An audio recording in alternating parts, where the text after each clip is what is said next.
ആദ്യമായിട്ട് എല്ലാവർക്കും നമസ്കാരം. നമ്മുടെ ഇന്നത്തെ ഒരു സെഷന് വളരെ പ്രാധാന്യമുണ്ട്. കാരണം നാഷണൽ യൂത്ത് ഡേ സാധാരണ സെലിബ്രേറ്റ് ചെയ്യാറ് ജനുവരി 12 അതിന് വ്യക്തമായിട്ടുള്ള ഒരു കാരണം എന്ന് വെച്ചാൽ സ്വാമി വിവേകാനന്ദ അവരുടെ ജന്മദിനാണ് സാധാരണയായിട്ട് നാഷണൽ യൂത്ത് ഡേ ആയിട്ട് സെലിബ്രേറ്റ് ചെയ്യാറ്. അപ്പോൾ അതുകൊണ്ട് തന്നെയാണ് നമ്മൾ ഇന്നത്തെ ഒരു സെഷൻ നമ്മൾ വിവേകാനന്ദ സ്വാമിജിയുടെ ആശയങ്ങളായിട്ട് ബന്ധപ്പെട്ടുള്ള ഒരു സെഷൻ സംഘടിപ്പിക്കാനുമായിട്ടുള്ള പ്രധാന കാരണം. വിവേകാനന്ദ സ്വാമിജിയുടെ പ്രഭാഷണങ്ങളിലൂടെയോ അല്ലെങ്കിൽ അദ്ദേഹത്തിന്റെ ടെക്സ്റ്റിലൂടെയോ നമുക്ക് പോവുകയാണെങ്കിൽ നമുക്ക് പ്രധാനമായിട്ട് മനസ്സിലാകുന്ന ഒരു കാര്യം, അദ്ദേഹം എപ്പോഴും സംസാരിച്ചിട്ടുള്ളത് സത്യം, ആത്മവിശ്വാസം, ബലം, ഈ മൂന്ന് പ്രധാന മേഖലയിലൂടെയാണ് എപ്പോഴും സംസാരിച്ചിട്ടുള്ളത്. ശരിക്കും ഒരു ജീവിതത്തിന്റെ ഏറ്റവും നമുക്ക് വേണ്ട ഒരു കാര്യവും അടിസ്ഥാനപരമായിട്ട് നമുക്ക് വേണ്ട ഒരു കാര്യങ്ങളിൽ ഏറ്റവും പ്രധാനമാണ് സത്യം, പിന്നീട് ആത്മവിശ്വാസം, മൂന്നാമത്തത് ബലം, സ്ട്രെങ്ത്. ഇന്നത്തെ ഇന്നത്തെ സാമൂഹിക ചുറ്റുപാടുകളിലൂടെ ഒന്ന് നോക്കുകയാണെങ്കിൽ ഈ ലോകത്തിന്റെ തന്നെ ഏറ്റവും പ്രധാന പ്രശ്നങ്ങൾക്കെല്ലാം പരിഹാരം അല്ലെങ്കിൽ കാരണം നമ്മുടെ പേടിയാണ്. നമ്മൾ പല തരത്തിലുള്ള പേടിയാണ്. പല വ്യക്തികൾക്കും വ്യത്യസ്തമായിട്ടുള്ള കാരണങ്ങൾ. ഇപ്പോൾ നമ്മളൊരു വിദ്യാർത്ഥിയെ സംബന്ധിച്ചിടത്തോളം, ഒരു നഴ്സറി ക്ലാസ് പഠിക്കുന്ന ഒരു വിദ്യാർത്ഥിയെ സംബന്ധിച്ചിടത്തോളം അദ്ദേഹം സ്കൂളിൽ പോകുമ്പോൾ ചിലപ്പം ടീച്ചർ ചെവിക്കൊന്ന് പിടിക്കുകയാണെങ്കിൽ അത് തന്നെ ആയിരിക്കും നെക്സ്റ്റ് ഡേ ക്ലാസ്സിൽ പോകുമ്പോൾ ആ കുട്ടിയുടെ മനസ്സിലുണ്ടാവുക. അപ്പൊ അവിടുന്ന് മുതൽ നമ്മൾ തുടങ്ങിയാണ് നമ്മളുടെ പേടി.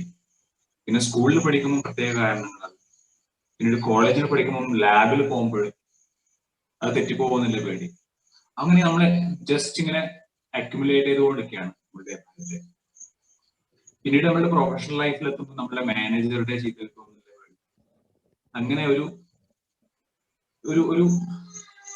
സീരീസ് ഓഫ് പേടി എന്നുള്ള ഫിയർ എന്നുള്ള രീതിയിലാണ് നമ്മുടെ ലൈഫ് മുമ്പോട്ട് പോകുന്നത്. അപ്പോൾ സാധാരണ ഈ ഒരു പേടി തന്നെയാണ് നമ്മളുടെ എല്ലാ പ്രശ്നങ്ങളും വരുന്നത്.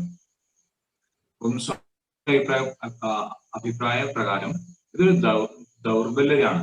പേടി എന്നുള്ളത് ഒരു നെഗറ്റീവായിട്ടുള്ള നമ്മുടെ തന്നെ ഒരു നെഗറ്റീവായിട്ടുള്ള ഒരു സ്വഭാവം എന്ന് പറയാം. അത് നമ്മളുടെ എല്ലാ മേഖലയും നമ്മുടെ ജീവിതത്തിൽ തന്നെ എല്ലാ രീതിയിലും നെഗറ്റീവായിട്ട് ബാധിക്കാനുള്ള സാധ്യത കൂടുതലാണ് ഇങ്ങനെയുള്ള ഒരു സവിശേഷത. അപ്പോൾ ഇന്നത്തെ സെഷനിലൂടെ നമ്മൾ മനസ്സിലാക്കുന്നത്, നമ്മൾ സ്ട്രോങ് ആയിട്ട് ഇരിക്കുക, പേടിനെ എങ്ങനെ നമുക്ക് സ്ട്രോങ് ആയിട്ട് ഇരിക്കാം. ഓക്കെ, അത് ഇദ്ദേഹത്തിന്റെ വിവേകാനന്ദ സ്വാമിജിയുടെ ചില ആശയങ്ങളിലൂടെ നമ്മൾ മുമ്പോട്ട് പോകുമ്പോൾ ആ കാര്യങ്ങൾ ഓട്ടോമാറ്റിക്കായിട്ട് നമ്മുടെ ജീവിതത്തിന്റെ ഭാഗമായിട്ട് വരും എന്നതാണ് അതിന്റെ ഒരു സ്ഥിതി. നെക്സ്റ്റ് സ്ലൈഡ് ആണ്.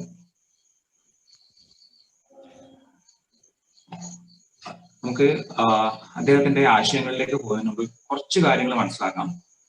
സ്വാമിജിയുടെ ജനിച്ചിട്ടുള്ളത് 12 ജാനുവരി 1863. 39 വർഷം മാത്രമേ അദ്ദേഹം ജീവിച്ചിട്ടുള്ളൂ. അപ്പോ ആ കാലഘട്ടത്തിനിടയിൽ തന്നെ നമ്മളുടെ ഹിന്ദു ഫിലോസഫി അല്ലെങ്കിൽ നമ്മളുടെ ഭാരതീയ സംസ്കാരത്തെ എല്ലാ വിദേശ രാജ്യങ്ങളിലേക്കുള്ള എത്തിക്കാനുള്ള ഒരു മഹത്തായിട്ടുള്ള ദൗത്യം അദ്ദേഹം ചെയ്തിട്ടുണ്ട്. ഈ 39 വർഷത്തെ കാലഘട്ടത്തിനിടയിൽ തന്നെ ഈ ഒരു ലോക ജനതയെ തന്നെ സ്വാധീനിക്കുന്ന രീതിയിലുള്ള ഒരു പ്രവർത്തന രീതിയാണ് അദ്ദേഹം. നമുക്കത് മനസ്സിലാക്കാം. ആ ഒരു ഇമ്പാക്റ്റിലൂടെ തന്നെ നമുക്ക് മനസ്സിലാക്കാം അദ്ദേഹത്തിന്റെ വ്യക്തിത്വം എത്രത്തോളം മഹത്തായിട്ടുള്ളതാണ്. അപ്പോ ഇദ്ദേഹത്തിന്റെ ജീവിതത്തെ ഇൻഫ്ലുവൻസ് ചെയ്തിട്ടുള്ള പ്രധാനപ്പെട്ട 3 വ്യക്തികളാണ്. ഒന്ന് അദ്ദേഹത്തിന്റെ അമ്മ, പിന്നീട് ഗുരുക്കന്മാര്. അമ്മയുടെ പേര് ഭുവനേശ്വരി ദേവിയാണ്. ഇപ്പോ അമ്മയുടെ അഭിപ്രായ പ്രകാരം വിവേകാനന്ദൻ വളരെ കുസൃതിയായിട്ടുള്ള ഒരു കുട്ടിയായിരുന്നു ചെറുപ്പകാലത്ത്. അവരെന്നെ പറഞ്ഞിട്ടുണ്ട്, I pray to Shiva for a son and he has send me one of his demons. അപ്പൊ അത്രയും കുസൃതിയായിട്ടുള്ള ഒരു കുട്ടിയായിരുന്നു വിവേകാനന്ദൻ. അപ്പം ചെറുപ്പകാലത്ത് ആ വിവേകാനന്ദ സ്വാമിജിയുടെ ജീവിതത്തെ അവരുടെ അമ്മ എങ്ങനെ സ്വാധീനിച്ചു എന്നുള്ള ഒരു ചെറിയൊരു ഒരു സംഭവം ഞാൻ പറയണം. അവർ ചെറുപ്പത്തില് സ്വാമിജിയുടെ ആഗ്രഹം അവരുടെ ആ കാലഘട്ടത്തില് അവരുടെ തെരുവുകളിലൂടെയൊക്കെ പിന്നെ ഈ കുതിരേനെ ഓടിച്ചുകൊണ്ട് ആൾക്കാർ, കുതിരവണ്ടി ഓടിച്ചുകൊണ്ടുള്ള ആൾക്കാർ പോകുന്നുണ്ട്.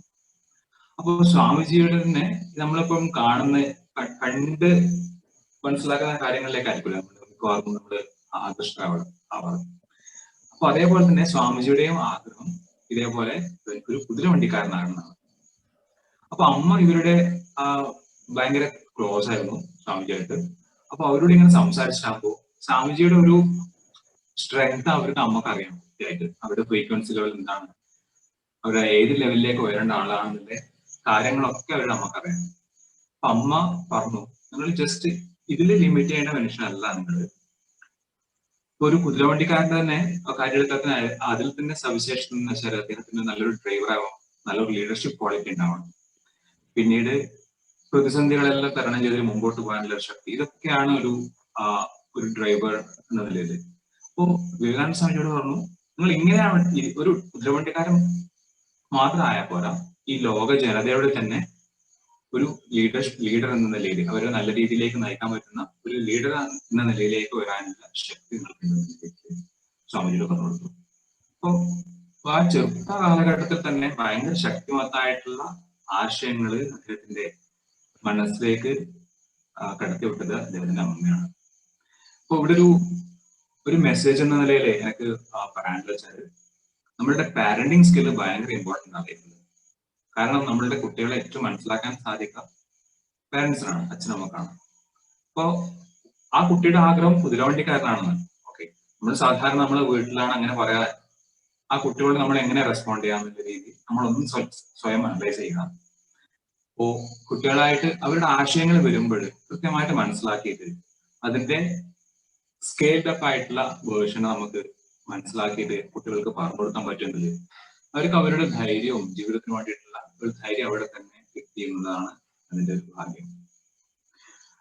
പിന്നീട് ഒരു നരേന്ദ്രൻ അവരുടെ കുട്ടിക്കാലത്തെ പേരായിരുന്നു.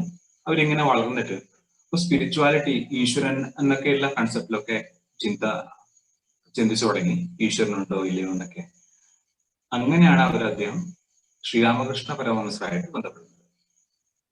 അപ്പോ ഈ വ്യക്തിത്വമായിട്ട് ഇവരോട് സംസാരിച്ചിട്ടാകുമ്പോൾ അദ്ദേഹത്തിന് വളരെ അടുപ്പം തോന്നി ഈ ശ്രീരാമകൃഷ്ണ പരമഹംസരോട്.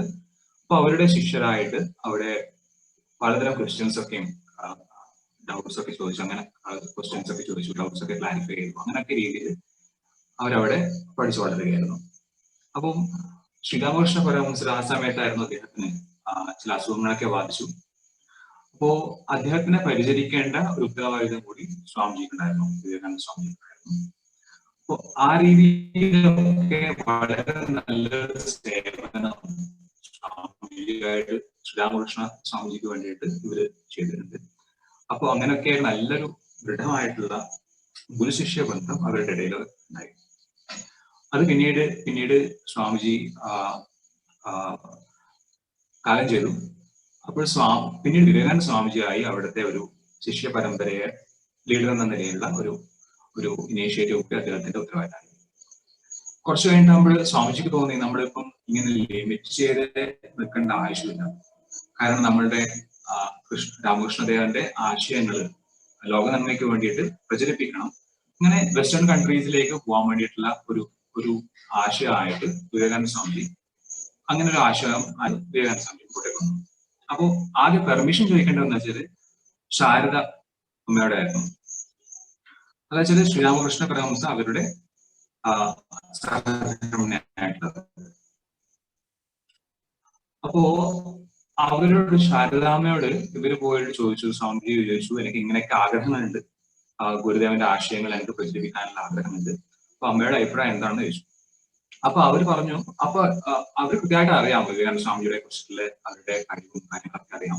അപ്പൊ സ്വാമിജിയുടെ ഒരു മെച്യൂരിറ്റി വേറെ വിദേശ രാജ്യങ്ങളൊക്കെ പോയിട്ട് ആശയങ്ങൾ പങ്കുവെക്കാനുള്ള ഒരു മെച്യൂരിറ്റി ടെസ്റ്റ് ചെയ്യാൻ വേണ്ടിയിട്ട് അവര് പറഞ്ഞു, അമ്മ പറഞ്ഞു, അപ്പൊ അവരുടെ വീട്ടിൽ ആശ്രമത്തിൽ ഒരു നീളുന്നൊരു വാളുണ്ടായിരുന്നു. ആ വാളെടുത്തിട്ട് അവരുടെ കയ്യിലേക്ക് തരാൻ പറഞ്ഞു.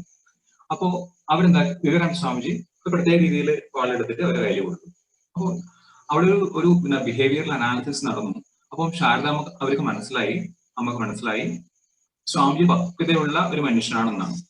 കാരണം എന്ന് വെച്ചാല് നമ്മളിപ്പോ ഒരു സാധനങ്ങൾ എടുത്തു കൊടുക്കുമ്പോൾ അതെല്ലാം ശരിക്കും നമ്മളുടെ ബോഡി ലാംഗ്വേജിലെ ചില വ്യതിയാനങ്ങൾ നമ്മളുടെ പേഴ്സണാലിറ്റി തന്നെ മനസ്സിലാക്കാൻ വേണ്ടി സാധിക്കുന്നുള്ള ഒരു ഉദാഹരണമാണ്.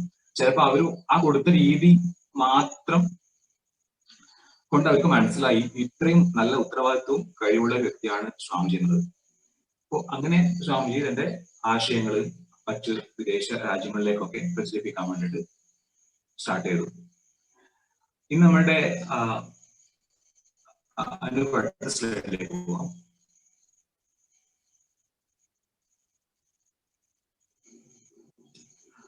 ഇത് നമ്മുടെ സ്വാമിജിയുടെ ചില കോഴ്സിലേക്ക് പോവാം. അദ്ദേഹം എപ്പോഴും ഞാൻ ആദ്യമായിട്ട് സൂചിപ്പിച്ച പോലെ തന്നെ ഇവിടെ 3 സത്യം, ആത്മവിശ്വാസം, ബലം, ഈ 3 കാര്യങ്ങൾ അധിഷ്ഠിതമായിട്ടാണ് മിക്കവാറും സ്വാമിജിയുടെ എല്ലാ പ്രഭാഷണ അല്ലെങ്കിൽ അദ്ദേഹത്തിന്റെ മെസ്സേജസ് എല്ലാം കണ്ടിട്ടുണ്ടാവും. ഇതിൽ ഏറ്റവും പ്രധാനപ്പെട്ട ചില കാര്യങ്ങൾ നമുക്ക് നോക്കാം. ഇവിടെ കൊടുത്തിട്ടുള്ള കാര്യങ്ങൾ തന്നെയാണ് വരുന്ന സ്ലൈഡിൽ കുറച്ചും കൂടി വിശദമായിട്ട് നമുക്ക് കാണാം. Next slide. ആദ്യമായിട്ടുള്ളത് on being true to oneself. ഇതിൽ ആദ്യമായിട്ട് സ്വാമിജി സംസാരിക്കുന്ന ആത്മവിശ്വാസത്തെ കുറിച്ചാണ്. നമുക്ക് നമ്മളെ, ഫോർ എക്സാമ്പിൾ, നമുക്ക് ഈശ്വരന്മാരിലൊക്കെ വിശ്വാസം വിവരിക്കാം. ഞാൻ രാവിലെ എഴുന്നേറ്റിട്ട് കുളിച്ച് അമ്പലത്തിൽ പോകും, പല അമ്പലങ്ങളിൽ ദർശിക്കും, അവിടെ എല്ലാം എനിക്ക് വിശ്വാസമുണ്ട്. തിരിച്ചു വന്നിട്ട് എന്റെ വീട്ടിലേക്ക് തിരിച്ചു വരും. പക്ഷെ ഈ വിശ്വാസങ്ങൾക്ക് ഉപരിയായിട്ട് എനിക്ക് എന്നിലൊരു വിശ്വാസം ഇല്ലെങ്കിൽ അദ്ദേഹം ആ ഒരു ആറ്റിറ്റ്യൂഡിനെ കർക്കശായിട്ട് എതിർത്തിരുന്നു. കാരണം സ്വന്തം വിശ്വാസമില്ലാതെ മറ്റുള്ള കാര്യം സ്വന്തമായിട്ട് നമ്മളുടെ സ്വന്തമായിട്ടുള്ള കഴിവിൽ വിശ്വാസം ഇല്ലെങ്കിൽ അതൊരു വ്യക്തി എന്ന നിലയിൽ തീർച്ചയായിട്ടും ഉപകാരപ്പെടില്ല. അതാണ് അദ്ദേഹം പറഞ്ഞിട്ടുള്ളത്. എപ്പോഴും നാം നമ്മളായിട്ട് ജീവിക്കുക, നമുക്ക് എല്ലാ കഴിവുകൾ മനസ്സിലാക്കി അതിനെ അടിസ്ഥാനപരമായിട്ട് ഇമ്പ്രൂവ് ചെയ്യാനുള്ള കാര്യങ്ങളൊക്കെ ചെയ്തിട്ട് അതിൽ വിശ്വസിച്ച് ജീവിക്കുകയാണെങ്കിൽ നമ്മളുടെ ജീവിതം കുറേയും കൂടിയും ഹാപ്പിനെസ്സും സന്തോഷവും സമൃദ്ധിയും ഉള്ളതായിരിക്കുന്നതാണ് അദ്ദേഹം പറഞ്ഞിട്ടുള്ളത്. രണ്ടാമത്തത് ഓൺ ലൈഫ് ആൻഡ് ഡെത്ത്. സാധാരണ ജീവിക്കുമ്പോൾ strength is life, weakness is death.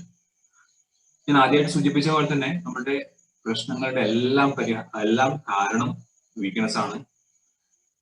For example, എനിക്കിപ്പം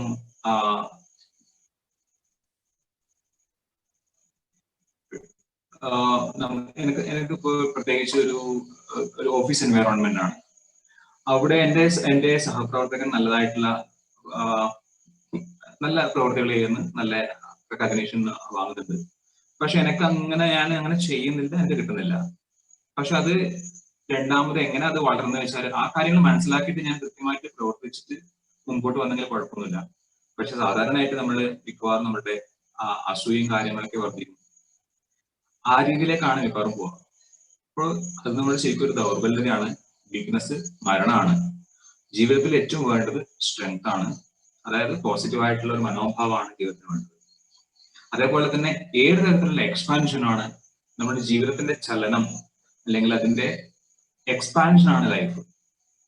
അതേപോലെ തന്നെ അതിന്റെ കോൺട്രാക്ഷൻ മരണമാണ്. അതേപോലെ തന്നെ നമ്മൾ എപ്പോഴും ശ്രദ്ധിക്കേണ്ട കാര്യങ്ങൾ അതൊക്കെയാണ്. ജീവിതത്തിൽ നമ്മൾ മുമ്പോട്ട് വരുമ്പോൾ നമ്മളുടെ സാഹചര്യങ്ങൾ അനുസരിച്ചിട്ട് അതിനെ മനസ്സിലാക്കിയിട്ട് നമ്മളുടെ ലൈഫിനെ നമുക്ക് എക്സ്പാൻഡ് ചെയ്യാൻ പറ്റുന്നുണ്ടോ, അല്ലെങ്കിൽ ഞാൻ ദിവസം പോകുമ്പോൾ കോൺട്രാക്ഷൻ ആണോ, ആ രീതിയിലൊക്കെ ഒരു പഠനങ്ങൾ കൊണ്ടുവരാണെങ്കിൽ നമ്മുടെ വ്യക്തിത്വ വികസനത്തിന് വളരെയധികം സഹായിക്കുന്നതാണ് വസ്തുത. Next slide. മൂന്നാമത്തത് ഓൺ സെൽഫ് റിഫ്ലക്ഷൻ. ശരിക്കും നമ്മള് ഈ മെഡിറ്റേഷൻ എന്ന പ്രോസസ് അല്ലേ, അതിന്റെ ആ മെഡിറ്റേഷൻ എന്ന പ്രോസസ് തന്നെ അർത്ഥമാക്കുന്ന വെച്ചാൽ നമ്മുടെ സ്വന്തമായിട്ടുള്ള ഒരു തിരിച്ചറിവാണ്. അതിൽ തന്നെ സ്വാമി പറഞ്ഞിട്ടുള്ള വെച്ചാൽ talk to yourself once in a day, otherwise you may miss meeting an intelligent person in this world. അപ്പൊ നമ്മളോട് തന്നെ സംസാരിച്ചു തുടങ്ങണം. എല്ലാ ദിവസവും കുറച്ച് സമയം നമ്മളോട് തന്നെ സംസാരിക്കാൻ വേണ്ടി ചിലവഴിക്കുക. ചിലപ്പോൾ ആ സെൽഫ് ടോക്ക് ചിലപ്പം വളരെയധികം നമ്മൾക്ക് എക്സ്പാൻഷൻ തരും. എന്തെങ്കിലും പ്രശ്നങ്ങൾ ഉണ്ടാകുമ്പോൾ ആ പ്രശ്നങ്ങളിൽ നിന്ന് പെട്ട് നിൽക്കാതെ കുറച്ച് മുമ്പോട്ടേക്ക് പിന്നോട്ടേക്ക് മാറി നിന്നിട്ട്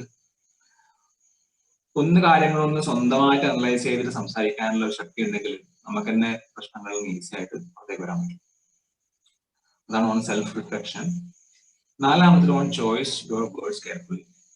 നമ്മളുടെ വാക്ക്, നമ്മളുടെ ലോകമായിട്ട് നമ്മൾ സംവദിക്കുന്നത് ഒന്ന് നമ്മളുടെ സംസാരമാണ്, രണ്ടാമത്തത് നമ്മുടെ ആക്ഷൻസ്. നമുക്ക് എത്രത്തോളം വിദ്യാഭ്യാസം ഉണ്ടോ, എത്രത്തോളം സൗന്ദര്യം ഉണ്ടോ, എത്രത്തോളം അറിവുകളുണ്ടോ, എന്തൊക്കെ ഉണ്ടെങ്കിലും നമ്മൾ ലോകമായിട്ടുള്ള നമ്മളുടെ സംവദിക്കാൻ ഉള്ള രണ്ട് ഉപാധി, ഒന്ന് കമ്മ്യൂണിക്കേഷൻ ആണ്, രണ്ടാമത്തത് പ്രവൃത്തികളാണ്. അപ്പോൾ നമ്മളൊരു സത്യം തന്നെ നമുക്ക് പല രീതിയിൽ സംസാരിക്കാൻ പറ്റാം. അപ്പൊ നമ്മളുടെ തിരഞ്ഞെടുക്കുന്ന വാക്കുകളും കാര്യങ്ങളൊക്കെ നല്ല രീതിയിൽ നല്ല രീതിയിലുള്ളതാവാൻ വേണ്ടിയിട്ട് എപ്പോഴും ശ്രദ്ധിക്കുക. അങ്ങനെ ഉണ്ടെങ്കിൽ നമുക്ക് എപ്പോഴും നല്ല റിലേഷൻഷിപ്പ് ബിൽഡ് ചെയ്യാം. നമ്മളുടെ കമ്മ്യൂണിക്കേഷൻ നല്ലതാണെങ്കിൽ നല്ല റിലേഷൻഷിപ്പ് ഉണ്ടാവും. അങ്ങനെ നല്ല രീതിയിൽ പ്രോഗ്രസ് ആവാൻ പറ്റുന്നുണ്ട്. പിന്നെ ട്രൂ ഹാപ്പിനെസ്. സാധാരണ നമ്മളുടെ സ്വാർത്ഥത വെടിഞ്ഞിട്ടുള്ള പ്രവർത്തനങ്ങളാണ് എപ്പോഴും ഹാപ്പിനെസ്, ഒരു കംപ്ലീറ്റ് ആയിട്ടുള്ള ഒരു ഹാപ്പിനെസ്സിലേക്ക് നയിക്കുക. മറ്റു നമ്മളെ സ്വാർത്ഥത വെച്ചിട്ട് നമ്മൾ ചെയ്യുകയാണെങ്കിൽ എന്തോ ഒരു സംഭവം മിസ്സിംഗ് ആയിട്ട് തോന്നുന്നുണ്ട്. ഒരു ചെറിയ കാര്യങ്ങളാണ് കൂടി സ്വാർത്ഥത ഇല്ലാതെ ആത്മാർത്ഥമായിട്ട് പ്രവർത്തിച്ചിട്ട് മുമ്പോട്ട് വരികയാണെങ്കിൽ നമ്മൾ എപ്പോഴും ഹാപ്പി ആയിരിക്കും, അധികം പ്രശ്നങ്ങളൊന്നും ഉണ്ടാവില്ല. അതാണ് ഹാപ്പിനെസിനെ കുറിച്ച് സാധിച്ചിട്ടുള്ള കൺസെപ്റ്റ്. പിന്നെ ഹഡിൽസ് ആൻഡ് പ്രോഗ്രസ്. അദ്ദേഹം പറഞ്ഞിട്ടുള്ള വെച്ചാൽ in a day when you don't come across any problems, you can be sure that you are traveling in a wrong path. ശരിക്കും ഇത് വളരെ ഇമ്പോർട്ടന്റ് ആണ്. നമ്മൾ എപ്പോഴും ചെറിയ കാര്യങ്ങൾക്കെല്ലാം പരിഭ്രാന്തരാകുന്ന ഒരു സിറ്റുവേഷൻ ആണ്. ഇതിന് ചെറിയൊരു ഉദാഹരണം ഞാൻ പറയാം. അപ്പൊ നിങ്ങൾ വീട്ടിൽ ചെറിയൊരു കുട്ടിയായിട്ട് വരിക. ആ കുട്ടി സാധാരണ കളിച്ചിടക്കുന്ന കുട്ടിയാണ്. ഒരു ദിവസം നിങ്ങളിപ്പം റൂമിൽ ജോലി ചെയ്യുമ്പോൾ ആ കുട്ടി അപ്പുറത്തുണ്ട്. സാധാരണ ഒച്ചയും ബഹളമൊക്കെ ഉണ്ടാവും, അതാണ് സാധാരണ ഒരു ടെൻഡൻസി. പക്ഷെ ചിലപ്പം നിങ്ങൾ ഒന്നും ബഹളമൊന്നും കേൾക്കുന്നില്ല വരിക. കുട്ടി ഇങ്ങനെ നല്ല സൈലന്റ് ആയിട്ടിരിക്കുന്ന ഒരു എൻവറോൺമെന്റ് ആണെങ്കിൽ ഉടനെ മനസ്സിലാക്കണം അവിടെ എന്തോ ഒരു പ്രശ്നം ഉണ്ടായിട്ടുണ്ട്.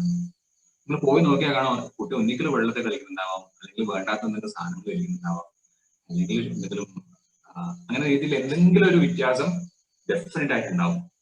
അപ്പം ബർത്ത്ഡേയിൽ തന്നെ എല്ലാം ശാന്തമായിട്ട് പോവാണെങ്കിൽ ഒന്നും കൂടി ക്രോസ് വെരിഫൈ ചെയ്യുക, കാര്യങ്ങളൊക്കെ കറക്റ്റ് ആണോ, അല്ലെങ്കിൽ അവസാനം അത് പ്രശ്നങ്ങളിലേക്ക് കൊണ്ടുപോകുന്നുണ്ടോ എന്നുള്ള രീതിയിലുള്ള ഒരു പഠനം നമുക്ക് ഡെയിലി ബേസിസ് ആയിട്ട് ചെയ്യേണ്ടതുണ്ട്.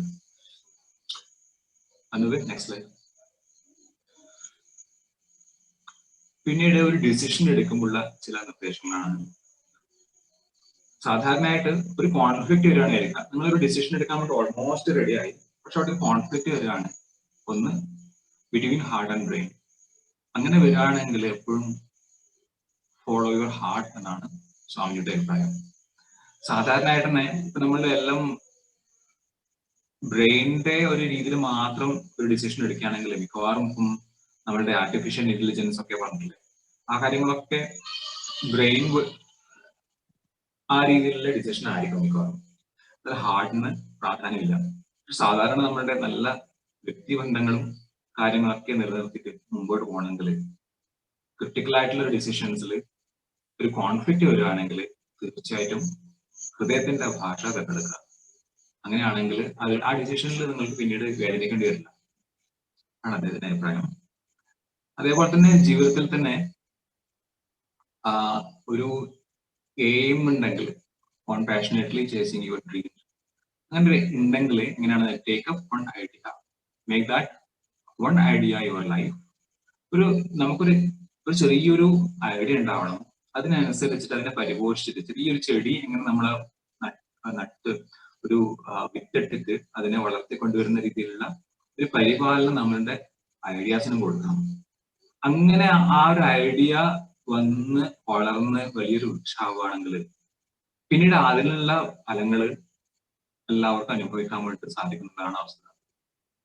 നമ്മുടെ ഏറ്റവും ലോകത്തിന് കോൺട്രിബ്യൂട്ട് ചെയ്തിട്ടുള്ള ആൾക്കാരൊക്കെ എങ്ങനെയായിരിക്കും? ഒരു വ്യക്തമായിട്ടുള്ള ഒരു ചെറിയ കുഞ്ഞൻ ഐഡിയ ആയിരിക്കും. ആ ഐഡിയയിൽ തന്നെ അവർ വിശ്വസിച്ചിട്ട് അതിനെ നല്ലോണം പരിപാലിച്ചിട്ട് അതിന്റെ എല്ലാ സ്റ്റേജസിലും അതിന്റെ കൂടെ തന്നെ ഉണ്ടായിട്ട് അവസാനം അത് നല്ലോണം കോൺട്രിബ്യൂട്ട് ചെയ്യുന്ന രീതിയിലാണ് ലോകത്തിന് വേണ്ടിയിട്ട് കോൺട്രിബ്യൂട്ട് ചെയ്യുന്ന രീതിയിലേക്കാണ് ഒരു മാറ്റത്തിലേക്കാണ് പോകുന്നത്. അപ്പൊ അതാണ് അദ്ദേഹത്തിന്റെ ഒരു ചേസിംഗ് യുവർ ഡ്രീം എന്നുള്ള രീതിയിലുള്ള ഒരു കൺസെപ്റ്റ്.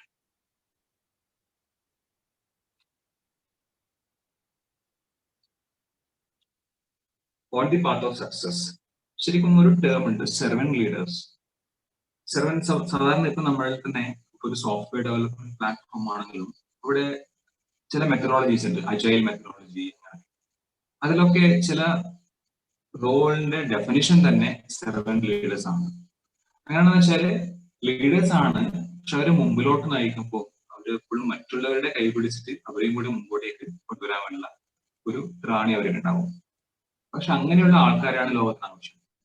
നമ്മൾ മുമ്പോട്ടേക്ക് ജസ്റ്റ് പോകുന്നതിന് പകരം നമ്മളുടെ പുറകിലുള്ള ആളെയും കൂടി ശ്രദ്ധിച്ചിട്ട് അദ്ദേഹത്തെയും കൂടി ഒരു ഹെൽപ്പിംഗ് ഹാൻഡ് കൊടുക്കാനുള്ള ഒരു കപ്പാസിറ്റി നമുക്കുണ്ടെങ്കിൽ അത് എപ്പോഴും ഒരു അഡ്വാൻറ്റേജ് തന്നെയാണ്.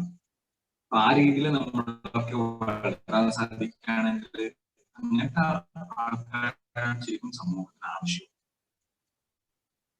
അപ്പോ നമ്മളുടെ സക്സസിന്റെ ഒരു മാധുര്യം ഒന്നും കൂടി വർദ്ധിപ്പിക്കുന്നതാണ് അതിന്റെ ഒരു വസ്തുത. അതേപോലെ തന്നെ സ്പിരിച്വൽ ഗ്രോത്തിനെ കുറിച്ച് പറഞ്ഞു വെച്ചാൽ നമ്മുടെ ഉള്ളിൽ നിന്ന് കാര്യങ്ങൾ ചെയ്യണം.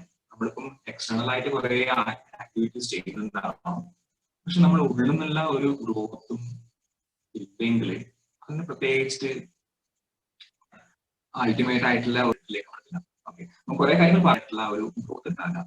അതിന് ഉദാഹരണം അദ്ദേഹം പറയുന്നത് വെച്ചാൽ നമ്മൾ കുറെ അമ്പലങ്ങളിൽ പോയിട്ട് കുറെ പൂജകളും കാര്യങ്ങളൊക്കെ ചെയ്യാൻ വേണ്ടിയിട്ടുള്ള നമുക്ക് ഒരു ടെൻഡൻസി വരാം. പക്ഷെ ആ ഒരു എക്സ്പെൻസസ് നമ്മുടെ തൊട്ടടുത്ത് നിൽക്കുന്ന ഒരു സാധാരണക്കാരന്റെ വിശപ്പകറ്റാൻ വേണ്ടിയിട്ട് നമുക്ക് മനസ്സില്ല എന്നുള്ളതാണെങ്കിൽ അപ്പം ആ ഒരു സ്പിരിച്വാലിറ്റി എന്നുള്ള കൺസെപ്റ്റ് അവിടെ ഉണ്ടാവില്ല. പക്ഷെ നമ്മളുടെ സാധാരണ നമ്മൾ നല്ല ഭസ്മവും മുറിയൊക്കെ ഉണ്ടാവാം, പക്ഷെ ആക്ച്വലി ആത്യന്തികമായിട്ട് ഒരു സ്പിരിച്വൽ ഗ്രോത്ത് എന്നുള്ള ഒരു കൺസെപ്റ്റിലേക്ക് വരാൻ വേണ്ടിയിട്ട് നമുക്ക് സാധിക്കൂല എന്നുള്ളതാണ് ഇതിന്റെ വസ്തുത. അപ്പോൾ സാധുജനങ്ങളെ കണ്ട് മനസ്സിലാക്കിയിട്ട് അവരെ സേവിക്കാൻ വേണ്ടിയിട്ട് സാധിക്കുകയാണെങ്കിൽ അത് തന്നെയായിരിക്കാം മിക്കവാറും അവരുടെ സ്പിരിച്വൽ ഗ്രോത്ത് എന്ന രീതിയിൽ കാഴ്ചപ്പാട്.